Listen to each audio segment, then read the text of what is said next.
भाई आज 6 बजे छुट्टी हो गया हम लोग को। 7 से 7 ड्यूटी करते हैं, लेकिन आज छुट्टी हो गया है। ठीक है, 6 बजे छुट्टी हो गया है, 2 घंटा ओटी मिलेगा। ऐसा तो सुपरवाइजर नहीं होने के कारण ऐसे हो गया है छुट्टी। ठीक है, अभी चलते हैं रूम पे। हम लोग कंपनी के रास्ते में है अभी, GIDC में। देखिए उधर हम लोग को कंपनी है, उधर साइड में। और पंकज, तब क्या करोगे जाके बताओ? जाऊंगा आज रूम पे, खाना वाना बनेगा। हम लोग कैंटीन के खाते हैं, आज रूम पे बनाएंगे और खाएंगे, मजा करेंगे, एंजॉय करेंगे। तो भाई आज 6 बजे छुट्टी हो गया हम लोग को।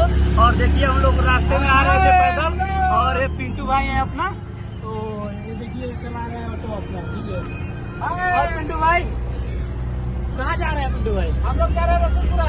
अच्छा, तो आज हम लोग यही जंगल से जाने वाले थे, लेकिन पिंटू भाई लेट आ गए। और ये सब है दोस्त के साथ। ठीक है, आपका